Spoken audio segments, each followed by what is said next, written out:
이제 바울은 헬라의 수도인 아덴에 도착했습니다. 아덴은 지금 그리스도의 수도인 아테네를 말합니다. 서양 문화와 서양의 사상은 헬레니즘과 헤브라이즘이라고 하는 두 기둥을 바탕으로 하고 있습니다.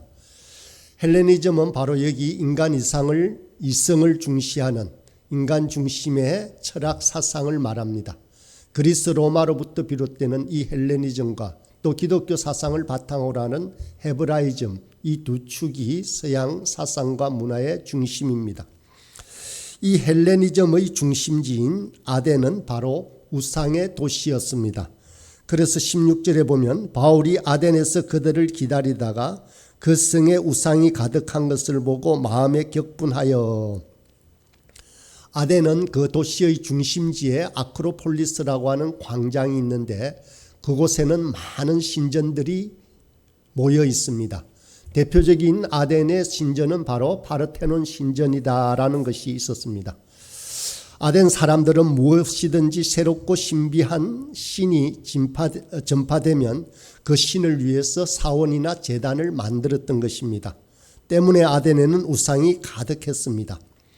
이 아덴의 사람들은 새로운 사상이나 학문에 대한 관심이 독특했습니다. 그래서 헬라에는 여러 가지 유명한 사상과 학파들이 있었습니다. 오늘 본문에도 보면 두 학파가 나오는데 하나는 에피구르스 학파입니다. 쾌락 추구가 인생의 목표라고 하는 그러한 학파입니다. 또 한 학파는 스토아 학파라고 하는데 인간 이성과 덕의 중요성을 강조하며 이 이성이 인간의 삶의 원칙이 된다라고 하는 학파들입니다. 이 두 학파의 사람들이 바울이 전하는 복음의 도에 관심을 보이기 시작합니다. 그러나 이들의 관심은 복음에 대한 진지한 질문이 아니었습니다. 그 구원과는 거리가 먼 호기심이었습니다. 18절에 보면 어떤 에피구루스와 스토아 철학자들도 바울과 쟁론할세 어떤 사람들은 이르되 이 말쟁이가 무슨 말을 하고자 하느냐 하고 어떤 사람은 이르되 이방 신들을 전하는 사람인가 보다 하니 이는 바울이 예수와 부활을 전하기 때문이라. 이 두 학파의 사람들은 바울을 일컬어 말쟁이라고 불렀습니다. 이 말쟁이의 원어의 의미는 시장에서 쓰레기를 줍거나 마차에서 떨어지는 음식 찌꺼기를 줍는 사람들을 일컫는 단어였습니다.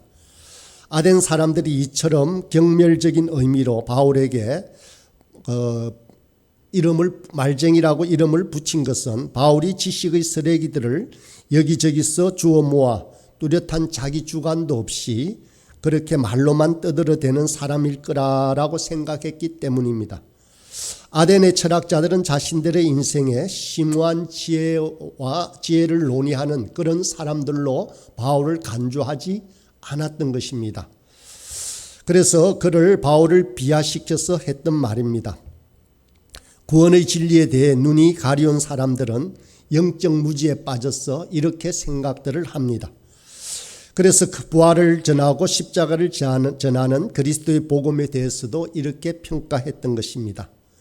그러나 바울은 말쟁이가 아니라 복음의 진리를 전하는 참된 사도였습니다. 그러나 오늘날 우리가 행함도 없고 말로만 사랑과 진리에 대해 떠드는 정말 말쟁이와 같은 사람들이 될 수도 있습니다. 오늘날 사람들은 예수쟁이들이 말을 잘한다라고 말합니다. 그런데 그 말한 대로 행하는 성도는 찾기 힘들다라고 이야기를 합니다. 참으로 부끄러운 일입니다. 우리가 하는 말이 바로 삶이 되어야만 합니다. 그래야 우리를 말쟁이라고 부르지 않을 것입니다. 그러면 사람들은 말쟁이가 아니라 우리를 참 예수쟁이로 그렇게 인정하며 우리의 관심을 갖기 시작할 것입니다. 또 본문을 보면 그들은 바울을 이방 신들을 전하는 사람인가 보다라고 했습니다. 그들은 바울이 전하는 예수 그리스도를 이상한 귀신 중 하나라고 생각했던 것입니다. 그래서 바울의 낯선 사상에 대해서 궁금하게 여기고 또 들어보고 싶은 마음이 생겨서 바울을 아레오바고 언덕으로 데리고 갔습니다. 19절과 20절입니다. 그를 붙들어 아레오바고로 가며 말하기를 네가 말하는 이 새로운 가르침이 무엇인지 우리가 알 수 있겠느냐. 네가 어떤 이상한 것을 우리 귀에 들려주니 그 무슨 뜻인지 알고자 하노라. 바울이 전하는 부활의 복음을 새로운 가르침으로 혹은 이상한 것으로 말하고 있습니다. 이들은 예수 그리스도의 죽음과 부활에 대한 복음이 그저 신기하고 놀랄 뿐이었습니다. 이들은 복음에 대한 경외심이 아니라 단지 지적 호기심에서 바울로부터 그가 전하는 새로운 가르침을 듣고자 한 것입니다.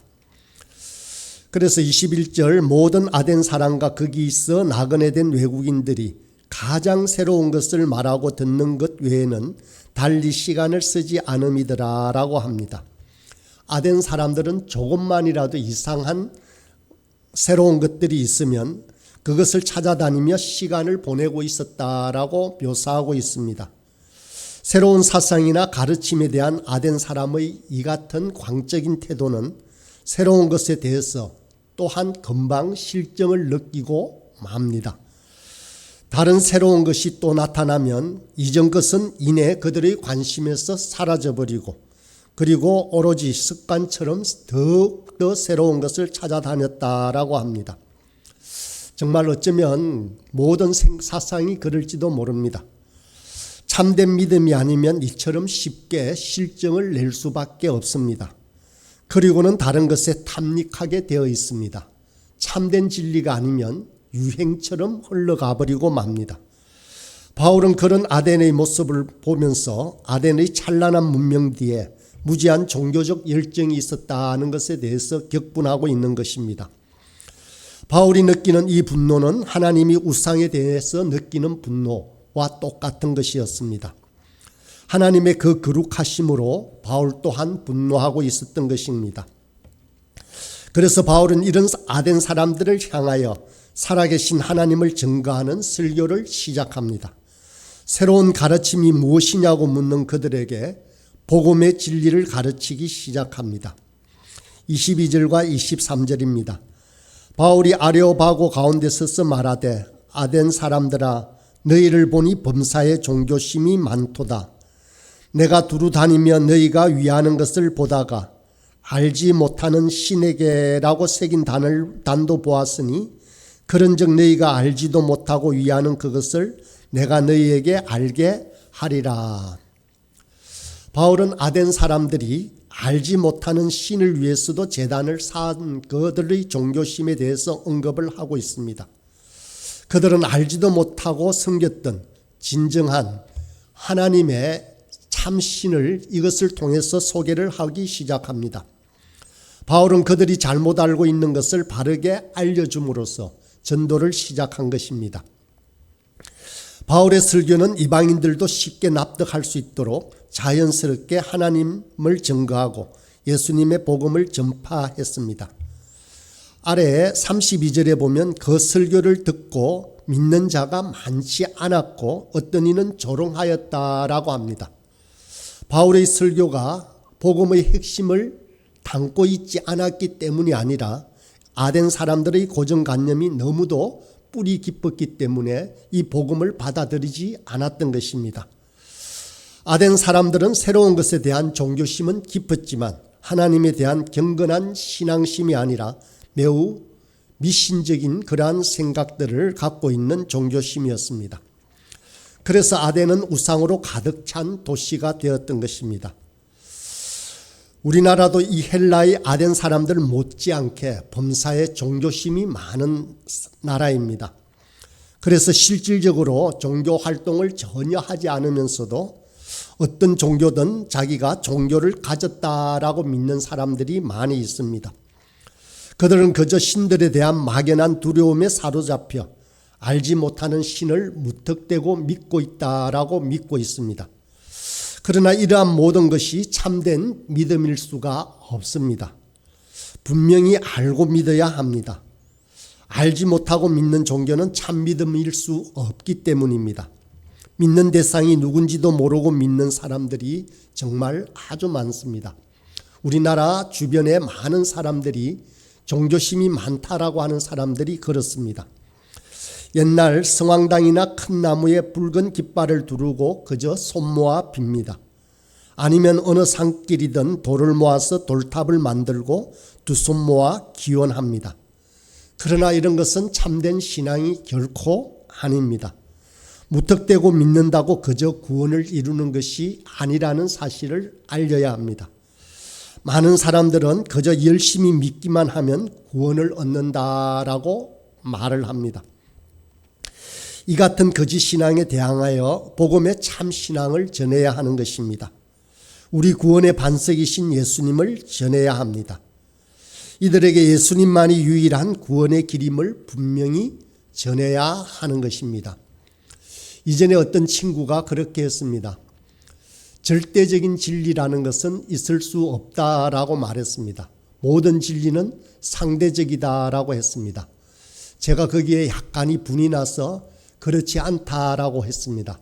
절대적이지 않으면 그 진리는 결코 진리일 수 없다라고 말을 했습니다.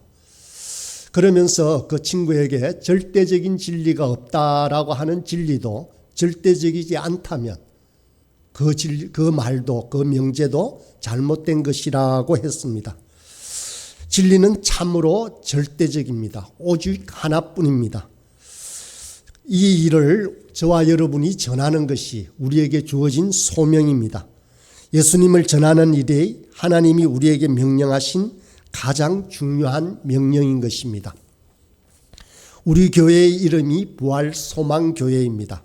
이렇게 이름을 지은 것은 부활을 소망하며 살아가자고 또 부활의 소망을 전하며 살아가자고 지은 이름일 것입니다. 부활을 떠나서는 우리 신앙은 생각할 수도 없습니다. 만일 부활이 없다면 우리의 믿음도 헛되고 우리는 여전히 죄 가운데 있을 것이기 때문입니다.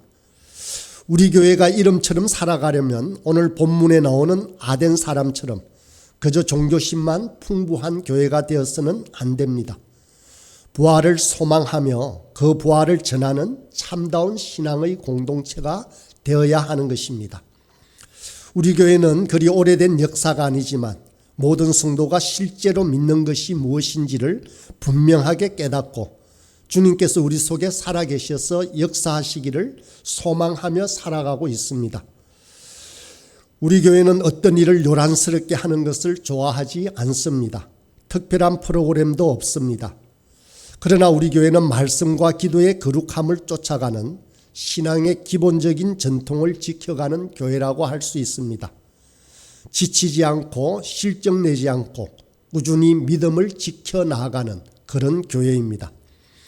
주님의 날까지 선한 싸움을 싸우며 믿음을 지켜가는 교회가 바로 우리 부활소망교회입니다. 아덴 사람들처럼 새로운 어떤 것만을 추구하고 금방 실적내는 미신적인 종교심만 많은 그런 교회가 결코 아니라는 것입니다. 신앙생활에는 항상 뜻을 세우는 결심이 필요합니다. 그리스도인은 뜻을 세우지 않으면 안 됩니다. 마음에 항상 칼날을 세우고 살아야 합니다. 바람이 불면 바람이 부는 대로 사는 것은 껍데기 신앙으로 가는 지름길이라고 할 수 있습니다. 하나님 앞에 제약된 삶을 살기 위해서는 정말 아무런 노력을 하지 않아도 됩니다. 그저 불순종하려면 또 새벽기도 안 하려면 성경 읽지 않으려면 노력할 필요는 전혀 없습니다. 가만히 있으면 저절로 되어지는 일입니다. 그러나 우리가 참으로 하나님을 사랑하고 이웃을 사랑하는 이 계명에 순종하며 살아가기 위해서는 결심과 각오가 필요합니다. 그냥 저절로 되는 것이 아닙니다. 이렇게 결심을 세우는데도 우리를 방해하는 사탄의 계략이 있습니다. 사탄의 계략은 핵무기와 같이 무섭게 우리를 공격하지도 않습니다. 사탄은 우리로 하여금 실정을 내게 하고 우리 생활을 나태하게 하면서 그런 게으름과 실정을 합리하게 한다는 데 있습니다. 그러면 우리의 신앙생활은 병들기 시작하는 것입니다. 우리의 사랑이 식기 시작합니다. 성경에서 믿음의 사람들은 온 마음으로 뜨겁게 사랑하는 사람들이었습니다. 믿음의 사람들은 자기를 용서하신 그리스도께 자신의 인생을 전부 걸었습니다. 뜨겁게 사랑하는 사람은 나태나 실정이 없었습니다. 불타오르는 사랑 속에 머무른 사람은 결코 권태라고는 없었습니다. 영혼의 실정을 느끼고 나태해지는 삶은 결코 천국에 합당한 삶이라고 할 수 없습니다. 믿음이 타락하기 시작하는 것은 이 실정과 게으름에서 비롯됩니다. 미지근한 채로 살아가는 신앙은 부패하기 쉽습니다. 우리의 인생이 타락하는 것은 갑자기 불신의 칼날을 세우는 것으로 시작되는 것이 아닙니다. 하나님을 대적하기 위해 어느 날 갑자기 결단을 내려서 시작되는 것 또한 아닙니다. 우리 신앙의 타락은 하나님 사랑하는 일에 실정을 느끼고 하나님과 함께하는 일에 게으름을 부리면서 시작되는 것입니다. 우리 신앙이 타락하는 것은 엄청난 일들에서 비롯되는 것이 결코 아닙니다.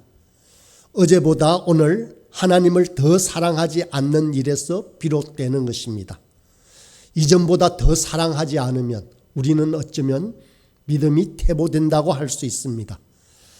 찬송가 315장 가사의 고백은 이렇습니다. 내 주 되신 주를 참 사랑하고 곧 그에게 죄를 다 고하리라. 숨질 때라도 내 할 말씀이 이전보다 더욱 사랑합니다. 영적인 권태나 실정을 이기는 길은 바로 이전보다 더 사랑하는 것입니다. 매일매일 더 사랑하는 것입니다. 이렇게 결심과 결단을 내리더라도 작심삼일이라고 합니다. 결심한 것을 지키는 것이 그만큼 어렵다는 뜻일 것입니다. 그래서 연약한 우리는 매일 새롭게 결단을 해야 합니다. 새벽 시간 하나님을 만나는 시간을 가져야 하고 매일 아침 하나님의 말씀을 묵상함으로 하루를 시작해야 합니다. 뿐만 아니라 하루 종일 내가 주님의 뜻 가운데 살고 있는지, 주님을 의지하는지, 주님만 바라보는지를 돌아보아야 합니다. 모쪼록 매일 새벽과 낮과 밤을 살면서 오늘 주시는 하나님의 새로운 가르침이 무엇인지를 묵상하면서 이전보다 더욱 하나님을 사랑하는 저와 여러분이 되길 간절히 소원합니다.